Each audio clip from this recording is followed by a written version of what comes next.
Good morning student. पिछली class में हमने मोलरता, पार्ट्स पर मिलियन, द्रव्यमान प्रतिशत, आयतन प्रतिशत, इन बिंदुओं की जो आंकिक प्रश्न है, न्यूमेरिकल्स है, उनके बारे में थोड़ी चर्चा की थी और मैंने 2-3 प्रश्न आपको अभ्यास के लिए भी दिए थे। आज अपन इसी कड़ी में आगे बढ़ते हैं। तो न्यूमेरिकल में आगे बढ़ें तो अपन बात करेंगे मोलरता के कुछ आंकिक प्रश्नों की जो जिस कैटेगरी में एग्जाम में पूछे जाते हैं। तो देखिए, एक प्रश्न है 2.5 ग्राम एथेनोइक अम्ल। एथेनोइक अम्ल का जो आणविक सूत्र है वो है CH3COOH के 75 ग्राम बेंजीन में विलयन की मोलरता की गणना कीजिए। अब इस प्रश्न में सबसे पहले अपन को मोलरता की गणना कैसे की जाती है उसका सूत्र जो है वो याद रहना चाहिए, जो हमने पहले इसकी चर्चा कर ली थी। मोलरता को स्मॉल m से प्रदर्शित किया जाता है। तो उसका फॉर्मूला क्या है? विलय के मोलों की संख्या बटा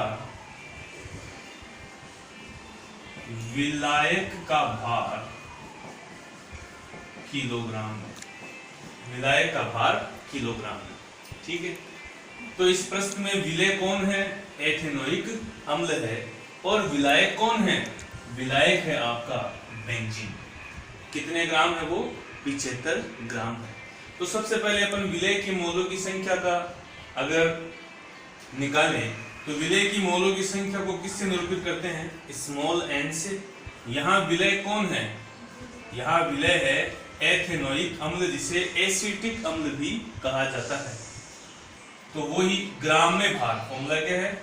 ग्राम में दिया गया भार बटे मोलर द्रव्यमान, बटे क्या लगा देते हैं? मोलर द्रव्यमान लगा देते हैं। तो ग्राम में भार कितना है? 2.5 ग्राम। अब एथेनोइक अम्ल का मोलर द्रव्यमान यानी उसका जो अणु भार है उसे मोलर का मतलब ग्राम प्रति मोल में कर देना आपको। तो अणु भार निकालते हैं। तो देखिए, इसका फॉर्मूला लिख दिया हमने। यहाँ चलिए, कार्बन का कितना? 12। कितने हाइड्रोजन है? 3 है। अकेले का कितना होता है? 1 होता है। प्लस वापस कार्बन आ गया, 12 हो गया। कितने ऑक्सीजन है? 2 है। एक ऑक्सीजन कितना होता है? 16। और फिर हाइड्रोजन है और 1 हो गया। अब आप इसे क्या कर लेंगे? सिंप्लीफाई कर लेंगे। 12 + 4 + 12 + 32 + 1 ऐड करें तो इजीली आप, कोई दिक्कत नहीं, अपन जो है इसको ऐसे ऐड कर लेंगे। तो 3 है,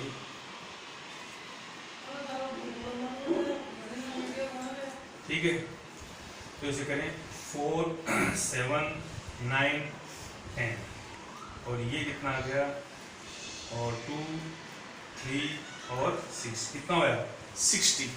यानी कितना आएगा? 60 ग्राम प्रति मोल। कितना आ जाएगा? 60 ग्राम प्रति मोल। कितना आएगा इसका मोलर द्रव्यमान? तो यहाँ लगा दें हमने 60 ग्राम प्रति मोल। या तो आप इसे यहाँ सोल्व कर सकते हैं, ठीक है, या आप इसे डायरेक्ट फॉर्मूले में रख सकते हैं। ये आपको निकालना आना चाहिए जो मैंने आपको बताया। अब बात करते हैं इसकी क्या? मोलरता की। तो विलय के मोलों की संख्या 2.5 ग्राम बटे 60 और विलायक का भार क्या है? 75 ग्राम। तो ग्राम को किस में कन्वर्ट करना है? किलोग्राम में। तो लगा दिया हमने 1000, ठीक है। तो 2.5 ग्राम डिवाइडेड बाय 60 × 75 और ऊपर लगा के 1000। तो इसे अब सोल्व करेंगे तो ये आ जाएगा 0.556 और ऊपर क्या है? मोल है और नीचे क्या है? किग्रा या किलोग्राम है। तो ऐसे आप जो है, अब ध्यान रखिए, विलायक का भार जो है वो क्या है? 2.5 ग्राम एथेनोइक अम्ल के लिए विलायक का भार क्या है? 75 ग्राम है। विलायक का भार क्या है? 75 ग्राम। तो यहाँ आप बेंजीन का भार मत निकाल लेना, क्योंकि प्रश्न में दिया हुआ है कि इतने ग्राम के लिए विलाय का भार कितना है, 75 ग्राम ही लगाना है। बेंजीन का यहाँ कोई अणुभार या मोलर द्रव्यमान इस तरीके से नहीं निकालना है। ये केवल निकलेगा किसके लिए, विलय के लिए, केवल मोलों की संख्या ज्ञात करने के लिए। और इसे जब आप सोल्व कर लेंगे इजीली तो आपके पास में ये आंसर आ जाएगा। ठीक है, अगला प्रश्न देखिए, वैसा ही प्रश्न है केवल अभ्यास के लिए। 10 ग्राम NaOH के 60 ग्राम जल में विलयन की मोललता ज्ञात कीजिए। तो यहां भी प्रश्न वैसा ही है जैसा पहले मैंने बताया आपको। मोललता का आपको फॉर्मूला आता है, तो पहले आप विलय के मोलों की संख्या, अगर मान लीजिए इजी से निकलता है तो यहीं आप विलय की मोलों की संख्या निकाल लेंगे, बाद में इसको आप जो है मोललता वाले सूत्र में रख देंगे। लेकिन अगर इजी नहीं निकल रहा है तो आप पूरे सूत्र को एक साथ कर लीजिए, बाद में कोई अगर इजीली कट और कैंसिल होता है तो आप कर सकते हैं। तो विलय के मोलों की संख्या, विलय कौन है आपके पास में, NaOH, मोलों की संख्या हमने लगा दी NaOH। फॉर्मूला क्या है, ग्राम में भार कितना, 10 ग्राम और बटे मोलर द्रव्यमान। तो NaOH का मोलर द्रव्यमान क्या है, निकाल के देख लेते हैं। सोडियम का कितना होता है परमाणविक भार 23, ऑक्सीजन कितना 16, हाइड्रोजन कितना 1, टोटल कितना है 40 ग्राम प्रति मोल आ जाएगा। ठीक है, तो ये आ गया 40 ग्राम प्रति मोल। ओके, इसे आप कैंसिल कर लेंगे और अगर आप इसे मान लीजिए आगे का लेकर जाते हैं तो अपन आगे इसको जो है ऐसे ले लेते हैं, तो कैंसिल करने की जरूरत नहीं है। तो 10/40 रख देते हैं क्योंकि 60 है तो इजीली अपन आगे सोल्व कर सकते हैं। अब मोललता यानी M, तो विलय के मोलों की संख्या यानी 10/40 और ये आपके पास में विलायक का भार देखिए, जल विलायक है, भार कितना है 60 ग्राम, तो ये रख दिया हमने 60 ग्राम। ग्राम है तो इसको किस में कर दिया हमने, ये लीजिए किलोग्राम में कन्वर्ट हो जाएगा। तो ये जो है आप जो है इजीली सोल्व कर सकते हैं। तो 100 कितना आ जाएगा 24 और इसे आप सोल्व करेंगे, जो भी आंसर आएगा वो किस में आ जाएगा, किस में लिख देंगे, मोल प्रति किलोग्राम, मोल प्रति किलोग्राम। इसे आप सोल्व कर सकते हैं। ठीक है, तो ये 3.9 या 3.89 के करीब इसका आंसर आएगा। तो ये जो भी आएगा तो मोल प्रति किलोग्राम में हो जाएगा। देखिए अगला प्रश्न है, थोड़ा कह सकते हैं कि थोड़ा घुमावदार क्वेश्चन है, लेकिन ये क्वेश्चन जो है, इस तरीके का क्वेश्चन जो है वो भी एग्जाम में कभी भी पूछा जाता है। वैसे नॉर्मल क्वेश्चन ही आते हैं, लेकिन फिर भी इसको देख लेते हैं। ये 11वीं क्लास में भी हमने किया था।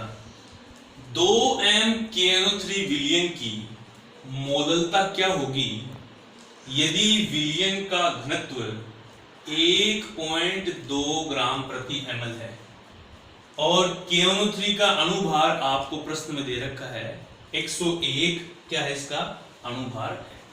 ठीक है, तो ऐसे प्रश्न में अब मोललता ज्ञात करने के लिए हमें चाहिए विलय का भार चाहिए एक, तो साथ साथ में विलायक का भार भी चाहिए। लेकिन इस प्रश्न में कहीं भी विलय का भार और विलायक का भार नहीं दिया हुआ है।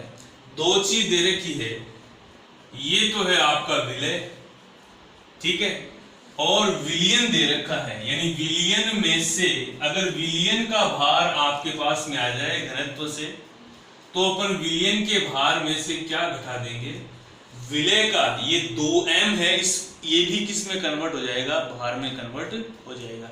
तो सबसे पहले बात करते हैं विलयन का भार की। तो देखिए विलयन का भार